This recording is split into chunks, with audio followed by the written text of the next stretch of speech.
O gentle presence, peace and joy and power, O life divine that owns each waiting hour, thou love that guards the nestling's faltering flight, keep thou my child on upward wing tonight.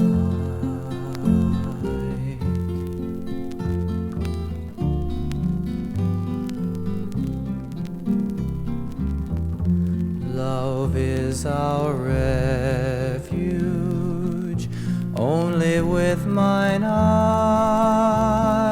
can I behold the snare, the pit, the fall.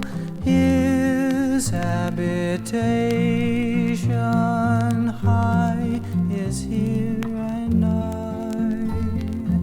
His arm encircles me and mine and all.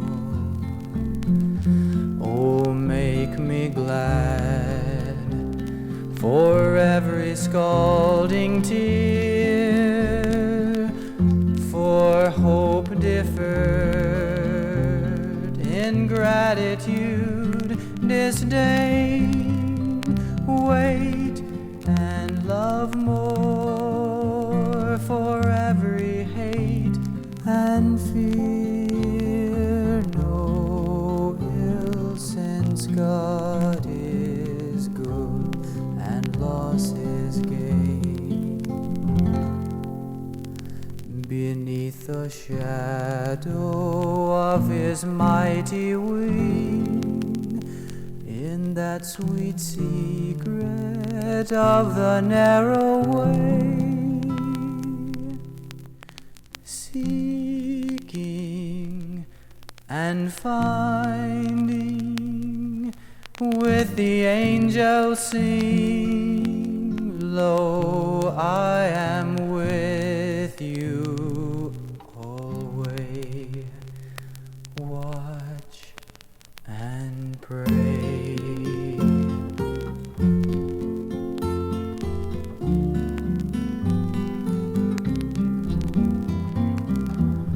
No snare, no fowler, pestilence or pain, no night drops down upon the troubled breast,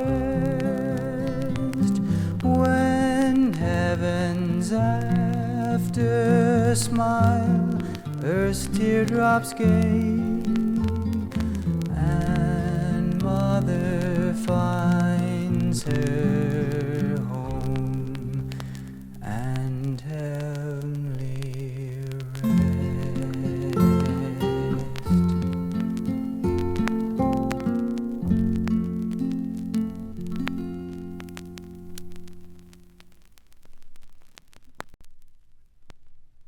Mr. President, on Monday, October the 29th, the Israel Defense Forces took security measures in the Sinai Peninsula in the exercise of Israel's inherent right of self-defense.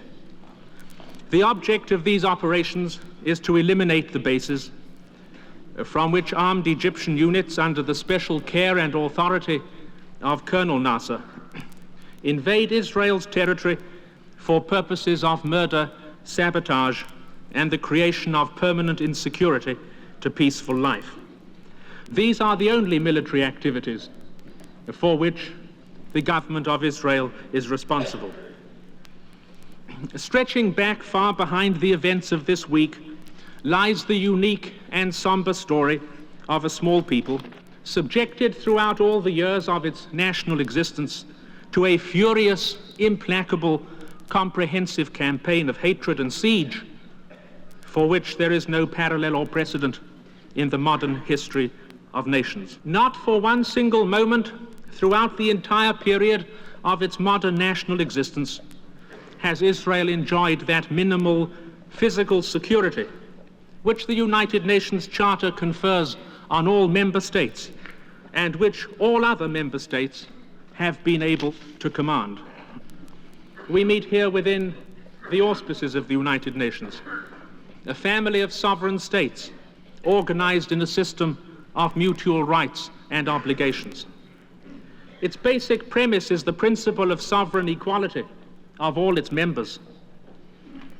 Whatever rights are enjoyed by other members of this organization belong to Israel without addition or diminution. Whatever obligation any member state owes to another, Egypt owes to Israel and Israel to Egypt. If Egypt denies Israel the plenitude of its charter rights, then it inflicts a deep injury upon Israel, and its competence to invoke the charter against Israel is seriously compromised and reduced. What are the obligations which Egypt owes to Israel under the charter? Under the charter, Egypt is bound to practice tolerance and live together in peace with Israel as a good neighbor. Under the charter, Egypt is bound to unite her strength with Israel to maintain international peace and security. Under the charter, Egypt is bound to regard Israel as a state endowed with sovereignty equal to her own.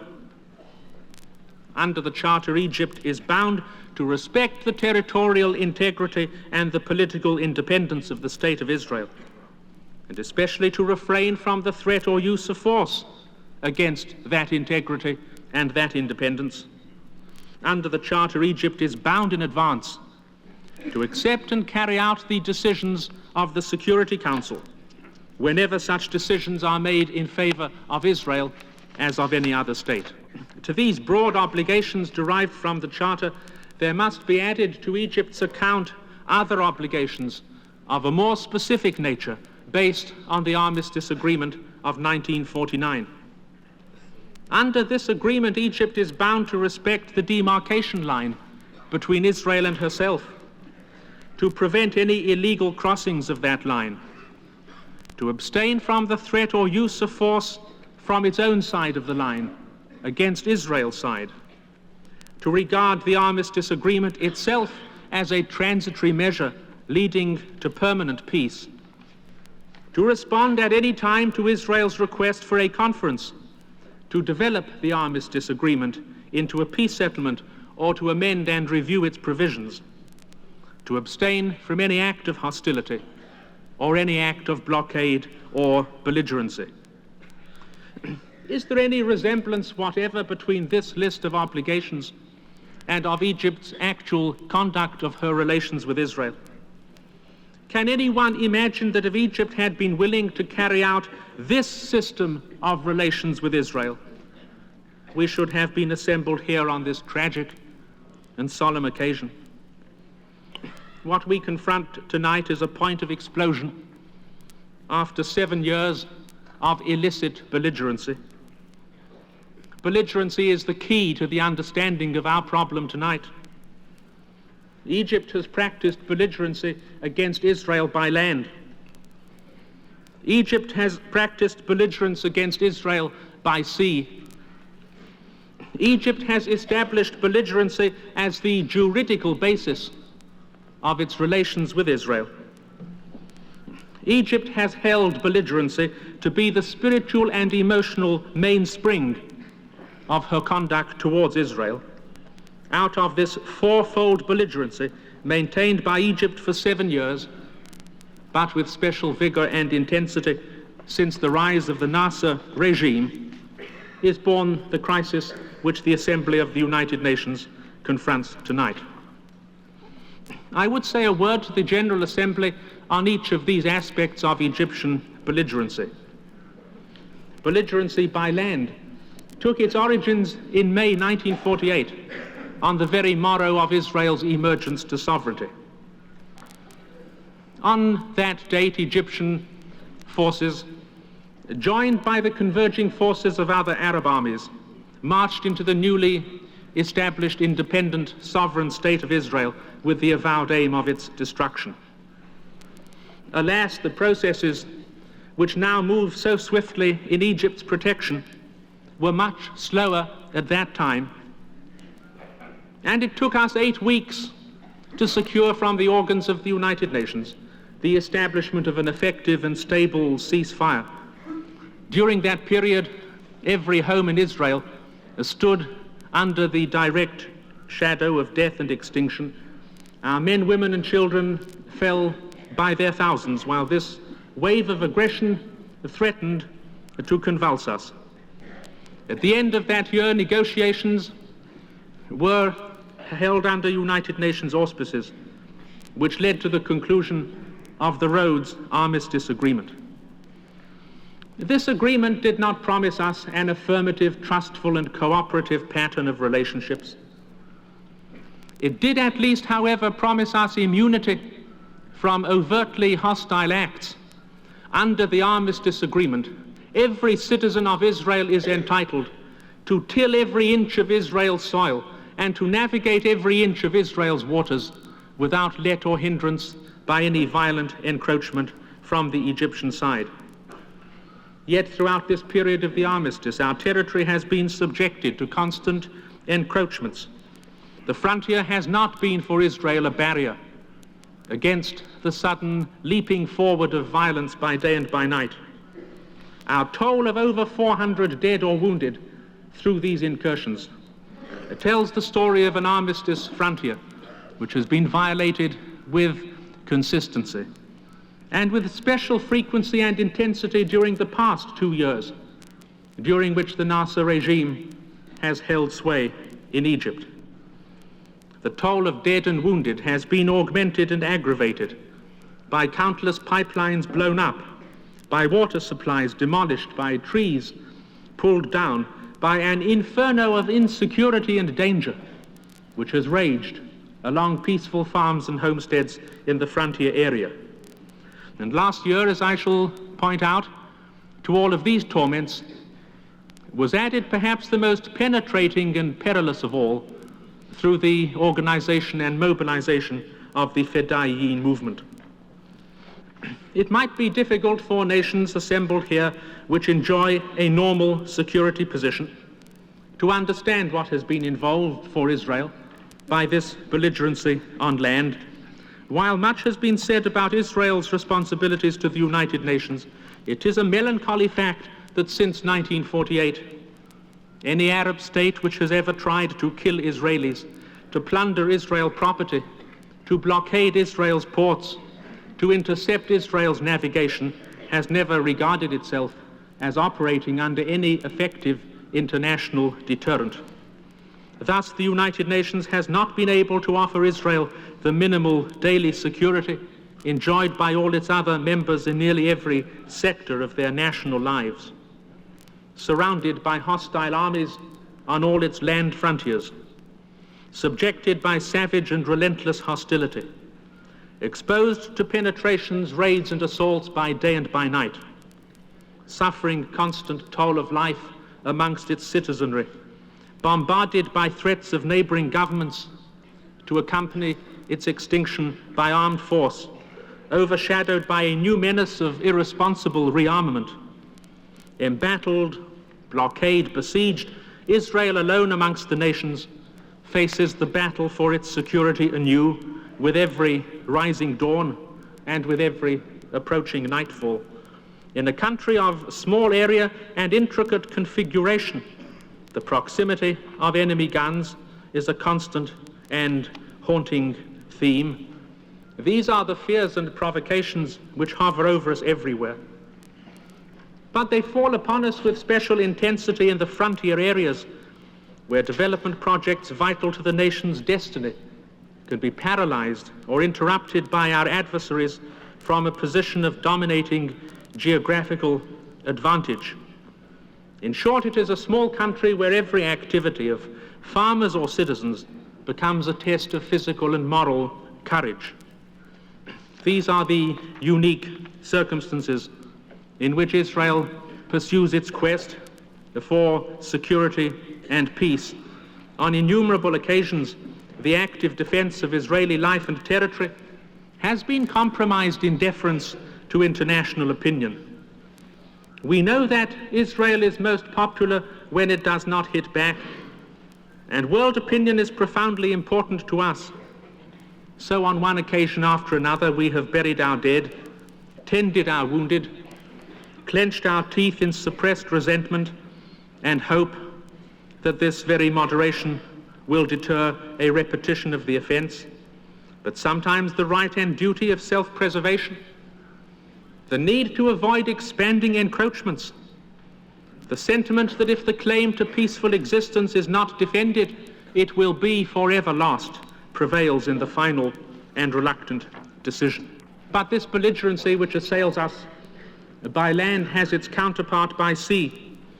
In 1948, the government of Egypt established processes of visit, search and seizure, began to confiscate ships and cargoes bound for Israeli ports, established restrictive regulations, assumed punitive measures against the shipping and flags of other countries desiring to trade and to navigate peacefully with Israel upon and between the high seas. The flags of 15 nations, endowed with the unconditional right of free navigation in the Suez Canal, have been abused and prejudiced by unlawful acts of interception. Ships have been confiscated and sold. Cargoes have been held and sequestered. Sailors have been tormented and wrongfully imprisoned. And all of this on the great international waterway, consecrated 9 decades ago to the universal right of all nations for free commerce and navigation. Thus, classic acts of war by maritime blockade have been added to the pattern of Egypt's land belligerency in the total pattern of Israel's siege. Again, through all the developments of this policy, during the Nasser regime, we have witnessed a consequent sequence of aggravation. The processes of blockade and interception have been extended in the name of belligerency from the Suez Canal to another international waterway, the Gulf of Aqaba. And thus the state of Israel has had to distort the entire pattern of its economy, to bear illicit burdens running into tens of millions of pounds in order to compensate for the impact of this piratical system which Egypt has established at this great artery of the world's communications. Belligerency by land and belligerency by sea are both expressed in a doctrine of juridical belligerency. This doctrine has been discredited by the Security Council of the United Nations, but it continues to be maintained. On the 12th of June 1951, an Egyptian representative said, "We exercise our rights of war. We are legally at war with Israel. This armistice does not put an end to a state of war. It will not prohibit Egypt from exercising certain rights of war." In the Security Council of the United Nations, the Foreign Minister of Egypt declared, "The Egyptian-Israeli General Armistice Agreement will not be interpreted by us as terminating in any legal or technical sense the state of war between Egypt and Israel." This jurisprudence continues to be maintained long after it has been adjudicated and discredited. It furnishes the basis for our contention that in juridical and legal terms, Egypt has cut itself off from its charter obligations towards Israel and does not even avow a legal basis upon which its conduct towards us can legitimately be explained. The fourth aspect of this belligerency should be studied in those statements of Egypt's intentions towards Israel, which furnish the philosophical background to the belligerent acts which I have described. Here is a typical example of the kind of utterance which bombards the ears of Israel's population by day and by night. "Wait and see," says the Egyptian dictator. "Soon will be proven to you the strength and the will of our nation. Egypt will teach you a lesson and quieten you forever. Egypt will grind you to the dust." On the 11th of April, celebrating the exploits of Egypt's commando units in Israel, the Egyptian Minister of Religious Properties declared, "There is no reason why the faithful Fedain, hating their enemies, should not penetrate into Israel and transform the lives of its citizens into a hell.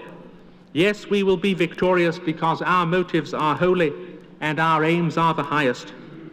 We will be victorious because we are more diligent in death than is Israel in life."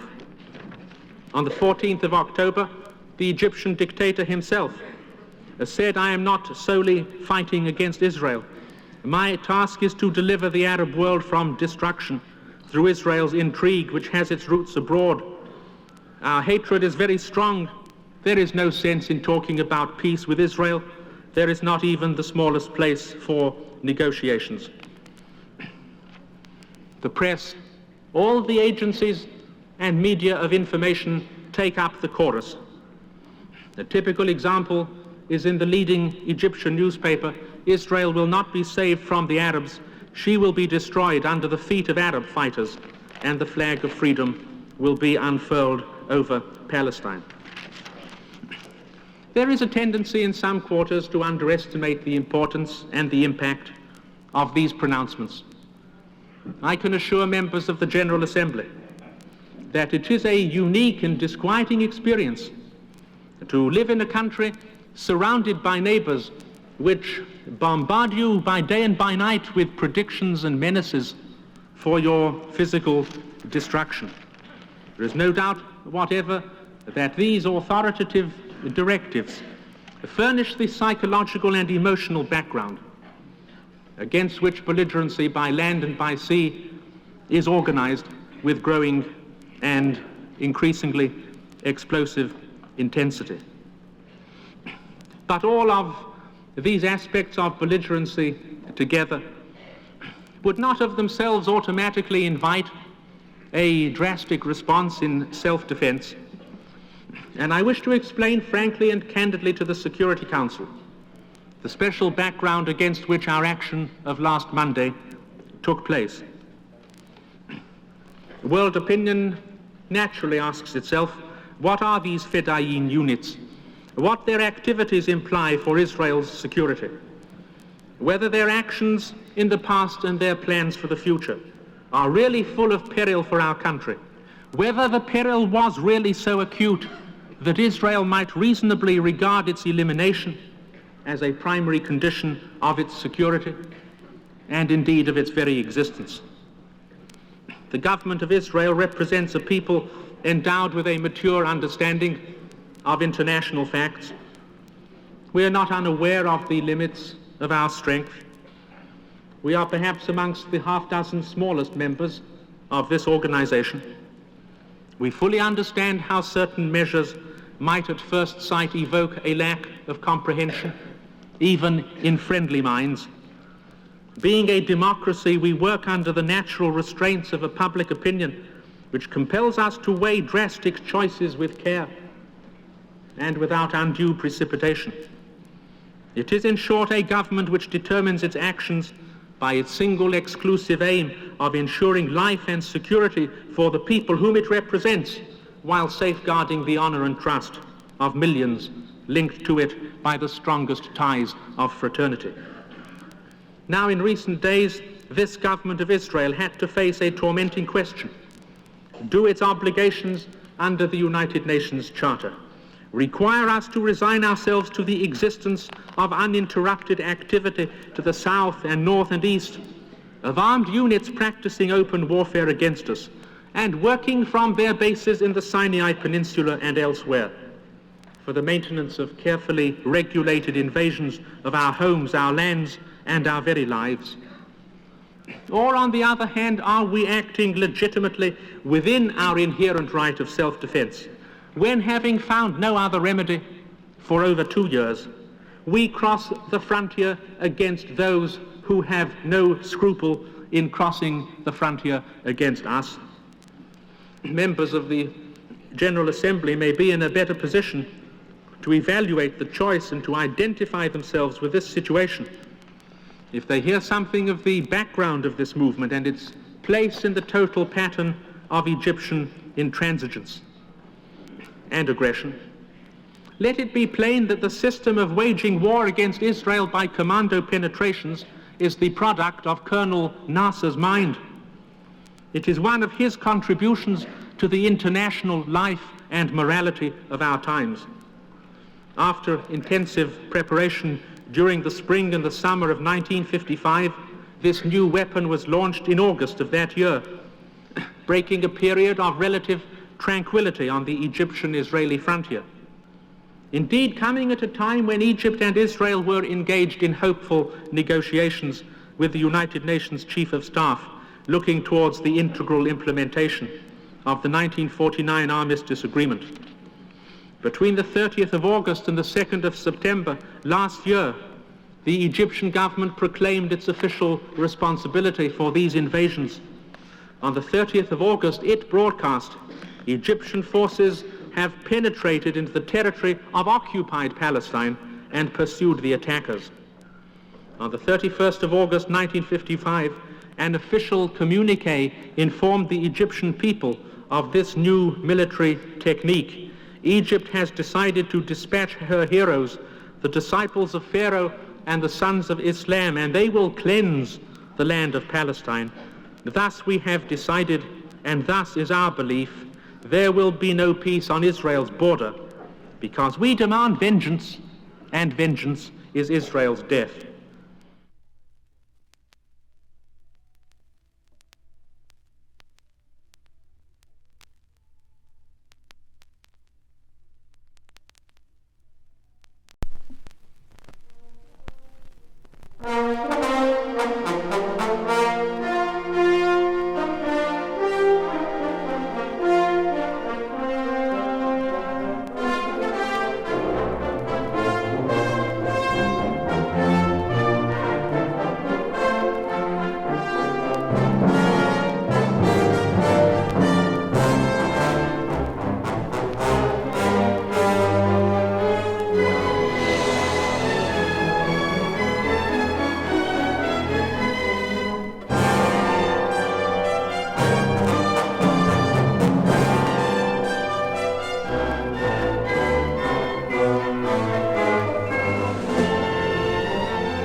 Everyone wants peace of mind.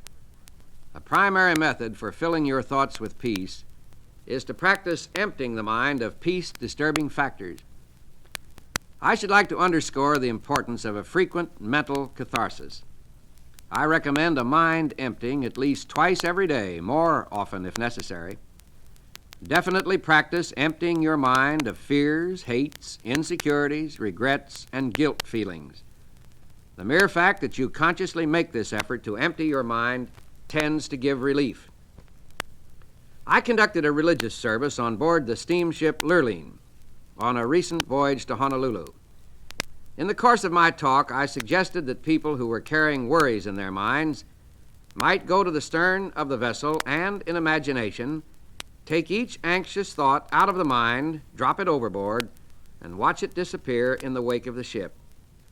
It seems an almost childlike suggestion, but a man came to me later and said, "I did as you suggested, and am amazed at the relief it has given me. During this voyage," he said, "every evening at sunset, I'm going to drop all my worries overboard until I begin to develop the psychology of casting them entirely out of my consciousness. Every day I shall watch them disappear in the great ocean of time." Doesn't the Bible say something about forgetting those things that are behind? The man to whom this suggestion appealed is not an impractical sentimentalist. On the contrary, he is a person of extraordinary mental stature, an outstanding leader in his field. Of course, emptying the mind is not enough. When the mind is emptied, something is bound to enter. The mind cannot long remain a vacuum. You cannot go around permanently with an empty mind. It is necessary to refill the emptied mind, or the old unhappy thoughts which you have cast out will return to plague you. To prevent that happening, immediately start filling your mind with creative and healthy thoughts. Then, when the old fears and hates and worries that have haunted you for so long try to edge back in, they will in effect find a sign on the door of your mind reading, "Occupied." At intervals during the day, practice thinking a carefully selected series of peaceful thoughts.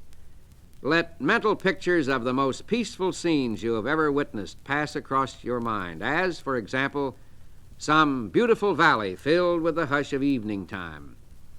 Or recall the silvery light of the moon falling upon rippling waters.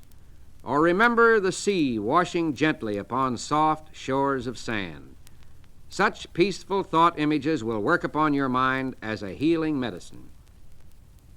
Also practice the technique of suggestive articulation. That is, repeat audibly some peaceful words. Words have profound suggestive power, and there is healing in the very saying of them. Use such a word as tranquility. Repeat that word slowly several times. Tranquility is one of the most beautiful and melodic of all English words, and the mere saying of it tends to induce a tranquil state. Another healing word is serenity. Picturize serenity as you say it. Repeat it slowly and in the mood of which the word is a symbol. The words of the Bible have a particularly strong therapeutic value. Drop them into your mind, allowing them to dissolve in consciousness, and they will spread a healing balm throughout your thoughts. A group of businessmen were having a conference. One man was very much on edge. He was snappy, argumentative, high-strung. Everyone present knew him well and realized he was under nervous pressure. But finally, his irritating attitudes began to get on everybody's nerves. Presently, he opened his traveling bag, took out a big bottle of brackish-looking medicine, and poured himself a large dose. Asked about this medicine, he growled, "Oh, it's something for nerves. I feel like I'm going to break in pieces. This medicine was recommended, and I've swallowed several bottles of it, but I don't seem to get any better." The other men laughed. Then one said in a kindly manner, "Bill, I can give you some medicine for those nerves that will do you more good than that. I know, because it cured me, and I was worse off than you are." "What is this medicine?" snapped the other. The other man reached into his bag and pulled out a book. "This book will do the job, and I really mean it. I suppose you think it's strange that I carry a Bible around in my bag, but I'm not ashamed of it. I've been carrying this Bible for the past 2 years, and I've marked places in it that help keep my mind at peace. It works for me, and I think it can do something for you, too. The others were listening with interest to this unusual speech. The nervous man had sunk low in his chair. Seeing that he was making an impression, the speaker continued, I had a peculiar experience in a hotel one night which got me into the habit of reading the Bible. I was getting into a pretty tense state. Standing by the dresser, my eye happened to fall upon a Bible lying there. Something impelled me, and I opened the book to one of the Psalms and started to read. I was interested, but certainly surprised at myself. Me reading the Bible. It was a laugh, but I kept on reading. Soon I came to the 23rd Psalm, to that line, He leadeth me beside the still waters. I liked that. It sort of got me. I sat there repeating it over and over, and the next thing I knew, I woke up. Apparently, I had dropped off to sleep and slept soundly. I slept only about 15 minutes, but upon awakening was as refreshed and rested as if I'd had a good night's sleep. So, after that experience, he said, I use the Bible regularly, and I'm not nearly so nervous as I used to be. So he added, try that, Bill, and see if it doesn't work for you. Bill did try it, and he kept on trying it. And it must have worked well, for he is easy to get along with now. His emotions are under control. These men found that getting peace of mind isn't complicated. You merely feed your mind with thoughts that cause it to be peaceful. To have a mind full of peace, merely fill it full of peace. It's as simple as that.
in the heart and the mind, in a world that is sick of blood and shame.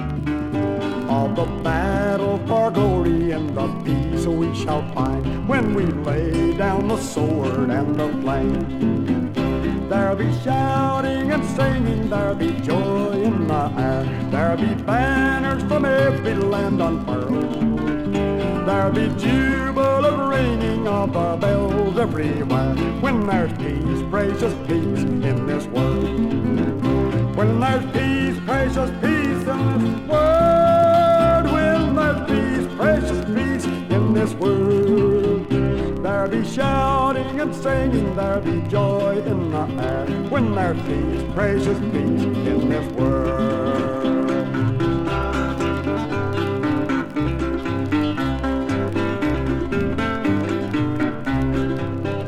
There'll be no tears of sorrow for the boys over there, be no bombs bursting loudly in the air.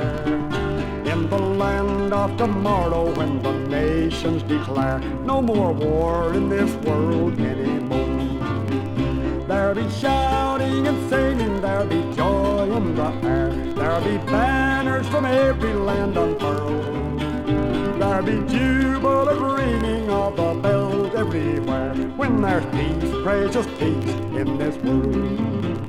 When there's peace, precious peace in this world. When there's peace, precious peace in this world. There'll be shouting and singing, there'll be joy everywhere when there's peace, precious peace in this world.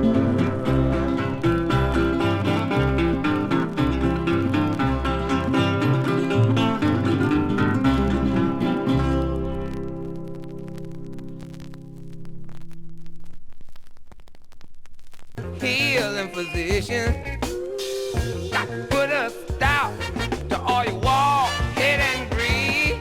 'Cause peace and love is something everybody needs. Yes, it is. But damn, peace, brother, peace. Peace, brother, peace.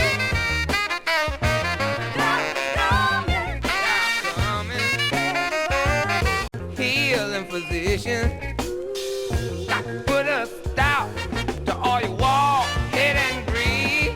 'Cause peace and love is something everybody needs. Yes, it is. But damn, peace, brother, peace. Peace, brother, peace.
Lord, now lettest thou thy servant depart in peace. According to thy word, for mine eyes have seen thy salvation, which thou hast prepared before the face of all people, to be a light to lighten the Gentiles, and to be the glory of thy people Israel. Glory be to the Father, and to the Son, and to the Holy Ghost, as it was in the beginning, is now, and ever shall be, world without end. I believe in God, The Father Almighty, maker of heaven and earth, and in Jesus Christ, his only Son, our Lord, who was conceived by the Holy Ghost, born of the Virgin Mary, suffered under Pontius Pilate, was crucified, dead, and buried. He descended into hell. The third day he rose again from the dead. He ascended into heaven and sitteth on the right hand of God the Father Almighty. From thence he shall come to judge the quick and the dead. I believe in the Holy Ghost, the Holy Catholic Church, the communion of saints, the forgiveness of sins, the resurrection of the body, and the life everlasting. Amen. the Lord be with you. And with thy spirit, Let us pray. Our Father, who art in heaven, hallowed be thy name. Thy kingdom come, thy will be done on earth as it is in heaven. Give us this day our daily bread, and forgive us our trespasses as we forgive those who trespass against us. And lead us not into temptation, but deliver us from evil. For thine is the kingdom, and the power, and the glory forever and ever. Amen. O Lord, show thy mercy upon us. And grant us thy salvation, O Lord, save the state. and mercifully hear us when we call upon thee. Endue thy ministers with righteousness. And make thy chosen people joyful, O Lord, save thy people. and bless thine inheritance. Give peace in our time, O Lord. For it is thou, Lord, only that makest us dwell in safety. O God, make clean our hearts within us. And take not thy Holy Spirit from us. O God, from whom all holy desires, all good counsels, and all just works do proceed, give unto thy servants that peace which the world cannot give, that our hearts may be set to obey thy commandments, and also that by thee we, being defended from the fear of our enemies, may pass our time in rest and quietness, through the merits of Jesus Christ our Savior. Amen. Lighten our darkness, we beseech thee, O Lord, and by thy great mercy defend us from all perils and dangers of this night, for the love of thy only Son, our Savior, Jesus Christ. Amen.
We is gathered here, my brothers, in this howling wilderness, for to spread some words of comfort to each other in distress. And we choose for our subject discrimination. Well, we'll explain that by and by. And the Lord said, Moses, oh Moses. And the man said, here am I. Now old Pharaoh down in Egypt was the worst man ever born. He had all the Hebrew children down there working in his corn till the Lord got tired of his fooling and says I'll let him know. Look here, Moses, go and tell Pharaoh for to let my children go. And if he refused to do it, I'll make him rule the hour, for I'll empty down on Egypt all the vials of my power. Yes, he did. And Pharaoh's army wasn't worth half a dime. For the Lord will help his children. You can trust him every time. And your enemies may assail you in the back and in the front, but the Lord is all around you for to bear the battle's brunt. They can forge your chains and shackles from the mountains to the sea, but the Lord will send some Moses for to set his children free. And the land shall hear his thunder like a blast from Gabriel's horn. For the Lord of hosts is mighty when he girds his armor on. But for fear that some mistakes me, I will pause right here to say that I'm still a preaching ancient. I ain't talking about today. But I tell you, fellow Christians, things will happen mighty strange. Now the Lord done this for Israel, and his ways don't never change. All the love he showed to Israel wasn't all Israel spent. Now don't run and tell your masters that I'm teaching discontent, cause I isn't. I'm a judging Bible people by their acts. As a giving you the scripture, as a handing you the facts. Cause old Pharaoh believed in slavery, but the Lord, he let him see that the people he put breath in, every mother's son was free. And there's others who think like Pharaoh, but they call the scripture liar. For the Bible says a servant is worthy of his hire. And you can't get round nor through that. And you can't get over it. For wherever place you get it, this here Bible too will fit. So you see, the Lord's intentions ever since the world began was that his almighty freedom should belong to every man. But I think it would be better if I paused again to say that I'm talking about our freedom in a Bible-istic sort of way. But the Moses is a-coming, and he's a-coming mighty fast. We could hear his feet a-trampling, we could hear his trumpet blast. But I want to warn you people, don't you get too briggity, and don't you get too bragging about these things, you just wait and see. But when Moses with his power comes and set us children free, we will praise the gracious Master that has given us liberty, and we'll shout our hallelujah on that mighty reckoning day when we recognize as citizens. Children, let us pray. Jericho, Jericho, just beat the battle of Jericho, and the walls come tumbling down.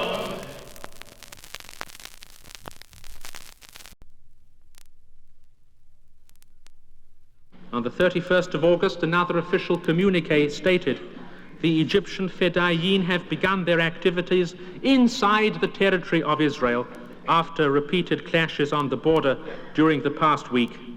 The Egyptian Fedain have penetrated into Israel's settlements, spread out in the Negev unto Beersheba and Migdal Ashkelon at a distance of 40 kilometers from the Egyptian border, and have taught our aggressive enemies a lesson that they will not forget. The Egyptian Fedain sowed fear and consternation amongst the citizens of Israel. And on the 2nd of September, the following official statement was broadcast in Cairo. The forces of the Egyptian Fedain moved towards Israel, approached her capital, and caused heavy casualties along the border between Gaza and Tel Aviv. These, Mr. President, are some of the documents which mark the origin of the Fedain movement. United Nations authorities repeatedly condemned these activities, designated them as aggression, held the Egyptian government responsible for them, called for their cessation. As one example, I quote a statement at that time by the United Nations Chief of Staff, General Burns. Reporting to the Security Council, he wrote, "The episode of August was soon followed by an organized series of attacks on vehicles, installations, and persons carried out by gangs of marauders in Israeli territory, which, according to my information, resulted in the deaths of 11 military and civilian personnel. The number and nature of these acts of sabotage, perpetrated well within the territory of Israel, are such as to suggest that they are the work of organized and well-trained groups."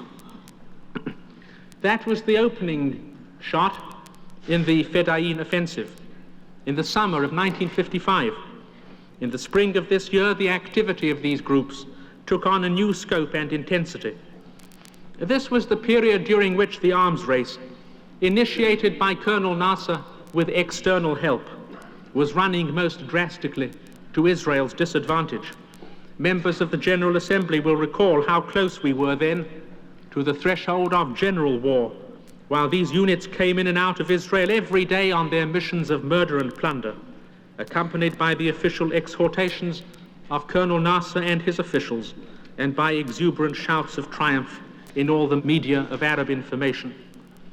In an address to the Security Council last week, I submitted a detailed chronicle of acts of violence carried out by penetrating Fedain units, day by day and night by night in the period between April of this year and a few days ago. Throughout the whole of that period, United Nations officials concerned with security on our frontier were devoting great attention to this problem. On the 8th of April this year, the United Nations Chief of Staff had addressed a letter to the Foreign Minister of Israel. In this letter, General Burns includes the following passages: "I will dispatch to the Foreign Minister of Egypt a protest against the action of the Fedain, assuming it to have been authorized or tolerated by Egyptian authorities, and requesting the immediate withdrawal of any persons under Egyptian control from the territory of Israel. I consider," said General Burns, "that if Egypt has ordered these Fedain raids, she has now put herself in the position of the aggressor." I will not weary the General Assembly with this sordid chronicle in all its details. Suffice it to say that during this period of Egyptian belligerency, there have taken place against Israel 435 cases of armed incursion, nearly 2,000 cases of armed robbery and theft, 1,300 cases of armed clashes with Egyptian armed forces, 172 cases of sabotage perpetrated by Egyptian military units and Fedain in Israel. As a result of these activities, 465 of our people have been killed and wounded. In 1956 alone, so far, as a result of this one aspect of Egyptian belligerency, 28 of our people have been killed and 127 have been wounded. I have said that this activity is merely the spearhead of Egyptian belligerency. It is a new device for making war and for making it with safety. The doctrine is one of unilateral belligerency. The Egyptian-Israeli frontier is to be a one-way street. It is to be wide open for these armed Egyptian units to penetrate deeply into Israel, to accomplish their mission and to return. It is to be closed in their favor against any defensive response. It was in these circumstances that the government of Israel faced the tormenting problems of its duties and obligations under the Charter of the United Nations. We are not satisfied with a justification of our actions in pure terms of national expediency. There is perhaps no member of this organization more sensitive to all the currents of international opinion, more vulnerable to the disfavor and the dissent of friendly world opinion, broader in the scope and extent of its universal associations, less able to maintain its life and its existence on any principle of self-sufficiency and of autarky. It was within a full knowledge of this fact that we have been forced to interpret Article 51 of the Charter as furnishing both a legal and a moral basis for such defensive action as is literally and specifically applicable to the dangers which we face. Under Article 51 of the Charter, the right of self-defense is described as inherent. In the French translation, naturel, it is something which emerges from the very nature of a state and of humanity. This inherent right of self-defense is conditioned in the Charter by the existence of armed attacks against a member state.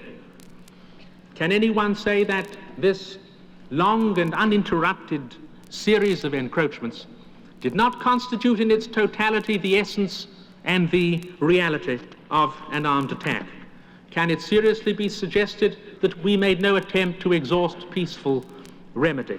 Time after time at the table of the Security Council and in meetings of the Mixed Armistice Commission, efforts were made to bring about tranquility on this frontier.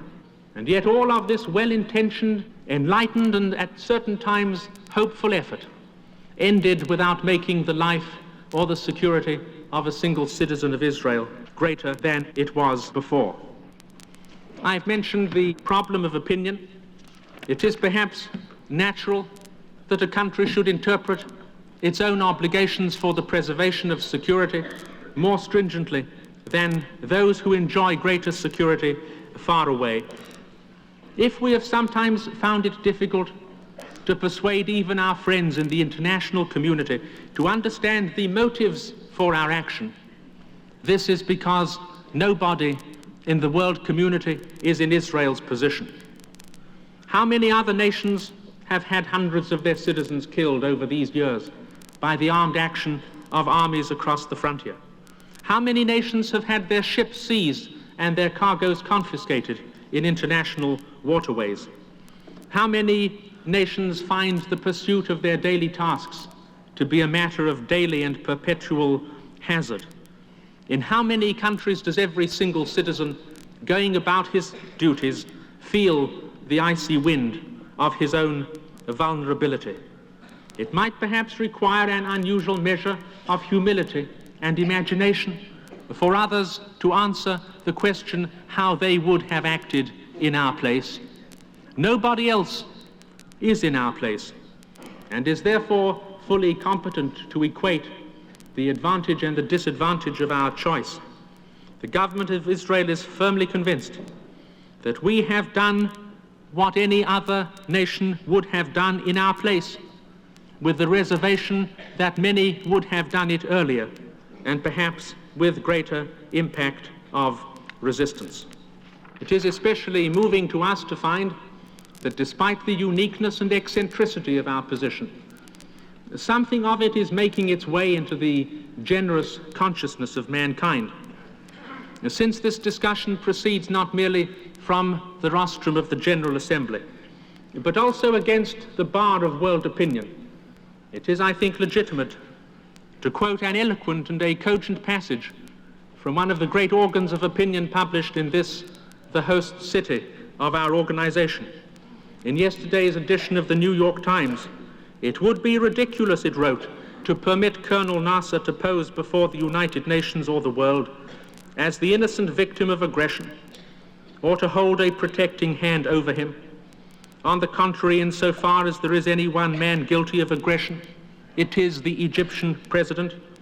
For he has waged war against Israel, Britain, and France by gun running, by propaganda, by infiltration of murderous bands, by stirring up rebellion in Africa, by seizing the Suez Canal with force and scrapping a treaty in the same manner in which Hitler marched into the Rhineland, by blocking the canal for Israeli shipping in defiance of United Nations orders, finally by the whole loudly proclaimed program of throwing Israel into the sea in alliance with other states and creating an Arab empire extending his hegemony, which would expand his influence in concentric circles to all Africa and to the whole Muslim world."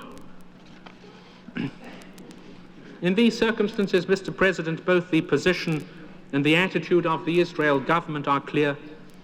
The attitude is based upon our fundamental concept of reciprocity. If the frontier between Egypt and Israel is to protect Egyptian territory against Israeli entry, then it must protect Israeli territory against Egyptian entry.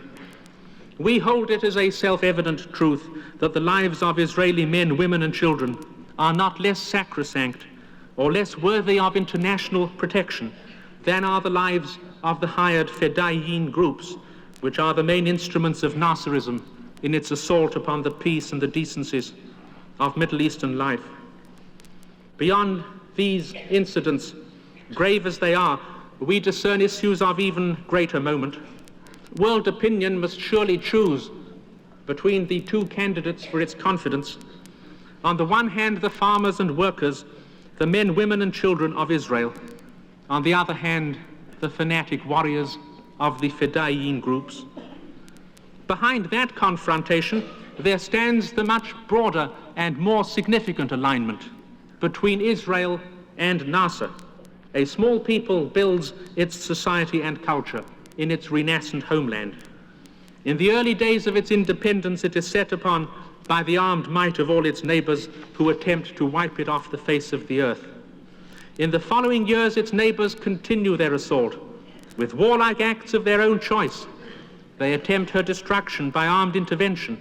They send armed units into her territory to murder and plunder. They strive by every means to ensure that nowhere shall there be tranquility for peaceful pursuits. They blare forth the most violent threats of Israel's destruction. They accumulate vast armaments for bringing this about. They announce, as they did last week from Cairo, that it is they who will choose the time and the place for the final assault, and that it is for us to wait passively for the moment of their selection. They proclaim that a state of war with Israel already exists. They seize the greatest of the world's international waterways and convert it into an instrument for unilateral national pressure. Across Africa and Asia, wherever Nasserism spreads its baneful influence, it works actively to subvert all peace and progress and to establish an ambitious and insatiable hegemony. Now, having considered that it has humbled and defeated the international community and the maritime powers, Nasser's action returns to its first target, Israel, which is to be swamped from three sides with a new wave of Fedain violence. For the Assembly will recall that the new wave began shortly following the tripartite military alliance concerted 10 days ago between the governments of Syria, Jordan, and Egypt under Egypt's control. Mr. President, while studying with attention all proposals for strengthening security in the Middle East, we must reject with vehement indignation the charges of aggression launched against us here, launched by some states whose own current international and security activities are well in the forefront of today's international attention. There is aggression, there is belligerency in the Middle East, but we for 8 years have been its victims, not its authors. That is what I mean when I say that world opinion, as here represented, should decide whom to trust. Shall it be the small free people establishing its homeland in peace and constructive progress?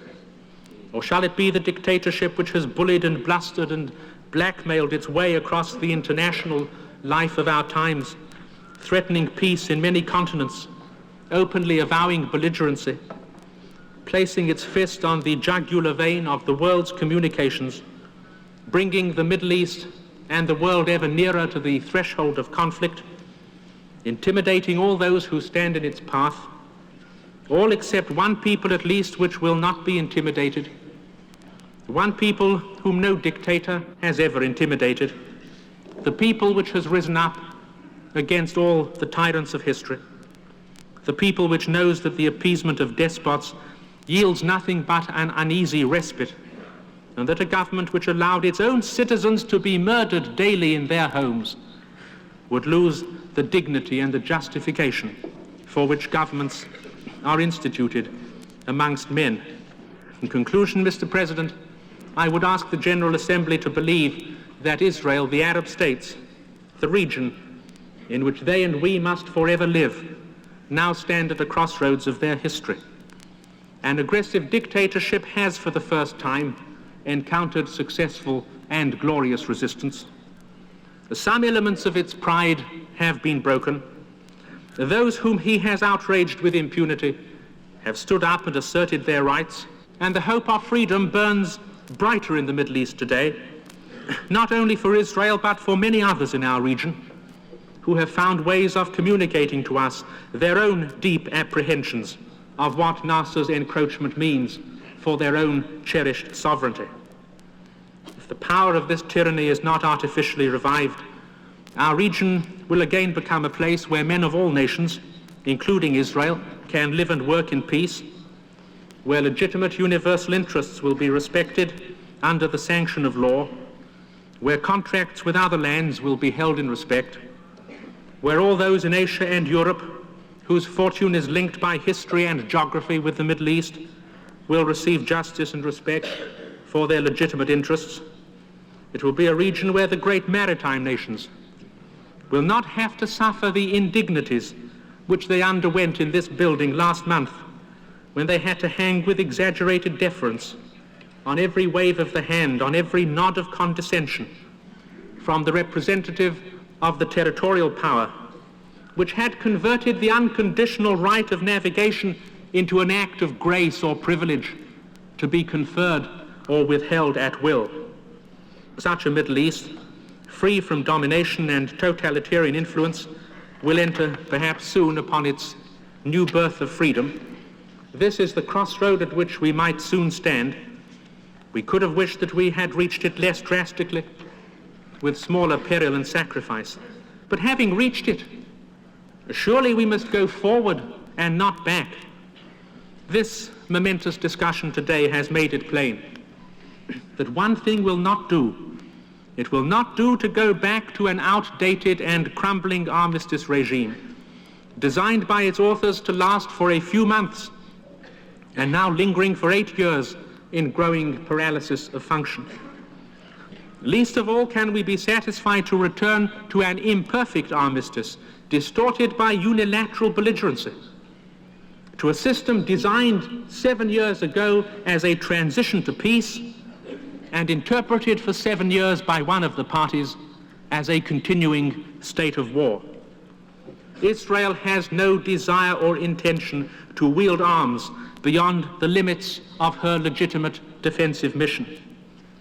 But whatever is demanded of us by way of restoring Egypt's rights and respecting Egypt's security under international law must surely be accompanied by equally binding Egyptian undertakings to respect Israel's security and Israel's rights under the identical law, Egypt's obligation to abstain from acts of hostility, to liquidate its commando activities, to abolish its illicit discrimination against Israeli shipping in the Suez Canal and in the Gulf of Aqaba, is equal and identical in law to Israel's obligation to respect the established armistice lines. Our signpost is not backward to belligerency, but forward to peace. Whatever Israel is now asked to do for Egypt must have its counterpart in Egypt's reciprocal duty to give Israel the plenitude of her rights.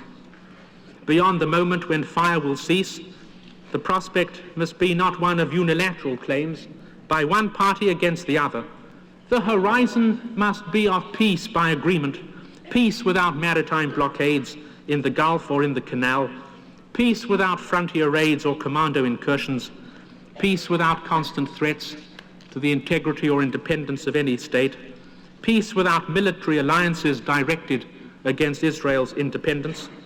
Egypt and Israel are two people whose encounters in history have been so rich and fruitful for mankind. Surely they must take their journey from this solemn moment towards these horizons of peace. Thank you.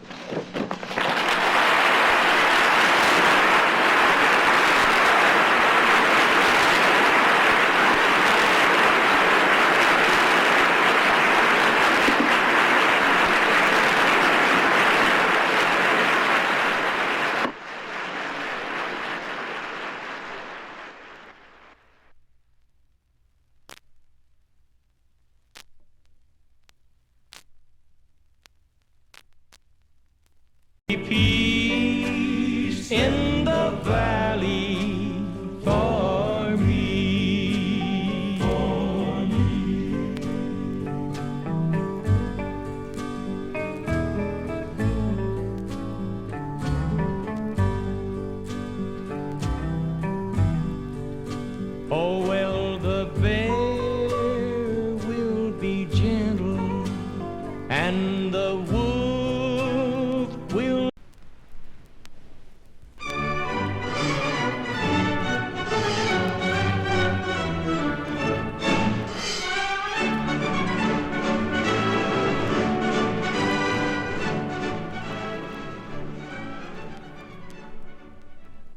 Radio recognized its obligations very early.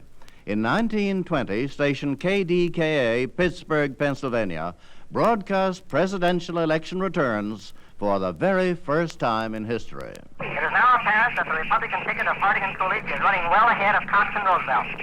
At the present time, Harding has collected more than 16 million votes against some 9 million for the Democrats. We'll give you the state vote in just a moment. But first, we'd like to ask you to let us know if this broadcast is reaching you.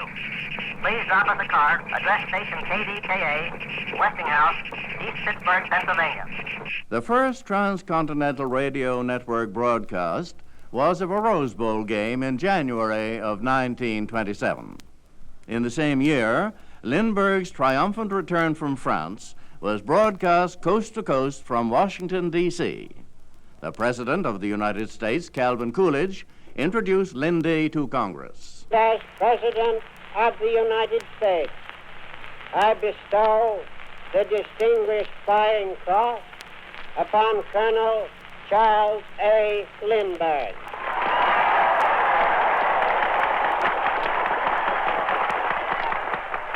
I arrived in the Bourget Paris. At every gathering, at every meeting I attended, were the same words. You have seen the affection of the people of France for the people of America demonstrated to you. Take back with you this message from France and Europe to the United States of America. Thank you. As the time for a new presidential election drew near, there were many very fundamental issues. The stock market crash and the resulting depression. The question of prohibition and the evils it had brought on the scene.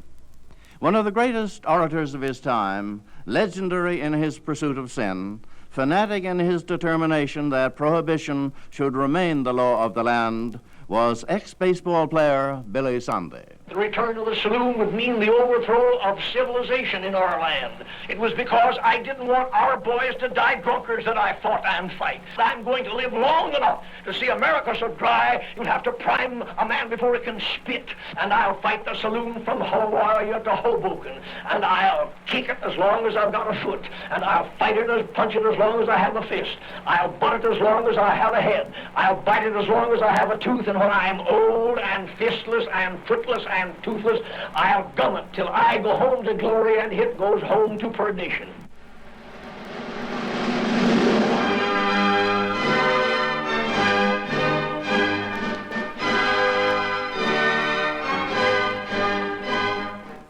The first United States president to take full advantage of the growing power of radio was Franklin D. Roosevelt.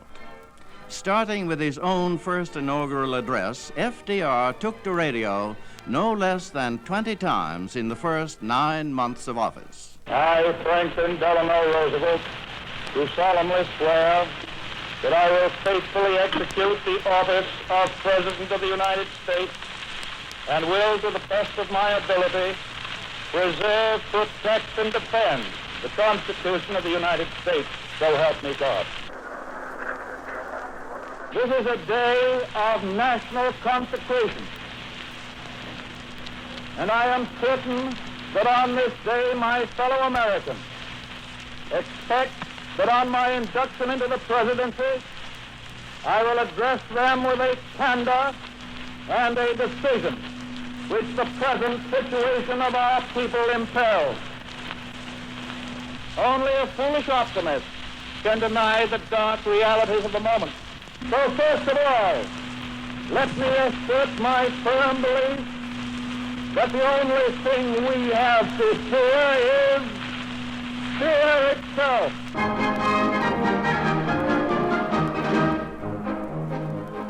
"1936 was an important year in the affairs of the United States. Radio took us outside of our boundaries, and a slow awareness was beginning to overtake Americans that what happened in Europe could act upon our own destiny. This was the year that civil war broke out in Spain. Soon the battle would be drawn as Hitler, Mussolini, and Stalin used Spain as the testing ground for weapons of war. It was in the same year that a British monarch died, George V, and perhaps he symbolized the passing of an era, just as the death of Winston Churchill closed the leadership book on World War II. On the coffin lies the crown, the orb, the scepter, and the insignia of the Order of the Garter. As it goes by, the King's Guard lower the colors and present arms. Behind walks King Edward VIII. In 1937, Edward VIII abdicated. At long last, I am able to say a few words of my own. I have never wanted to withhold anything. But until now, it has not been constitutionally possible for me to speak. But you must believe me when I tell you that I have found it impossible to carry the heavy burden of responsibility and to discharge my duties as king as I would wish to do, without the help and support of the woman I love. And now we all have the new king. I wish him and you, his people, happiness and prosperity with all my heart. God bless you all. God save the king. To complete the circle of succession, George VI was crowned with the pomp and ceremony that only the English can mount. Here are the final moments as reported live.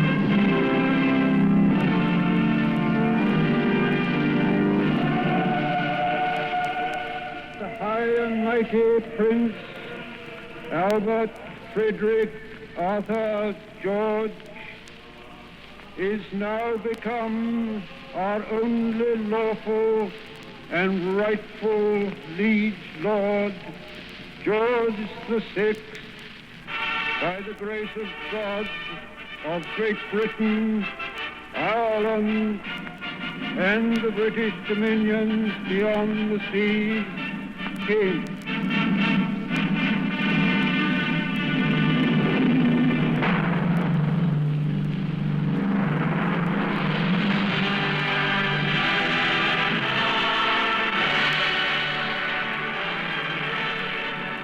Radio news reporting was growing in stature. The march towards World War II began to accelerate.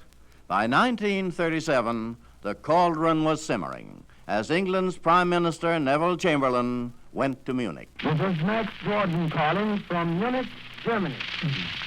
It is now 8 minutes to 2 o'clock a.m. local time. Exactly 17 minutes ago, Premier Chamberlain of England, Premier Daladier of France, walked out of the assembly room at the first palace here. Benito Mussolini, the Duce of Italy, followed them shortly afterwards to catch his special train for Italy. The Big Four Conference of Munich has come to a formal close. After my visits to Germany, I realized vividly how Herr Hitler feels that he must champion other Germans. He told me privately, and last night he repeated publicly, that after the Sudeten-German question is settled, that is the end of Germany's territorial claims in Europe. In 1939, Spain fell to insurgent Franco. Pope Pius XI completed his tasks on earth, and Pius XII became spiritual leader of the Catholic Church. The Republic of Czechoslovakia was dissolved. Italy invaded Albania. The New York World's Fair opened. The name Danzig came into the news. on September 1st, 1939. Wie ein Mann erhebt sich die Versammlung der alten Mitkämpfer Adolf Hitlers. Those assembled arise and stand to greet the arrival of the German Führer. The applause greets the Führer who has just arrived in the Call Opera House to address the Reichstag, which has been called an extraordinary session. We are expecting that Prime Minister Göring, in a very few moments, will open formally the session of the Reichstag. Frankfurt war und ist eine deutsche Stadt. Danzig was and is a German city. Alle diese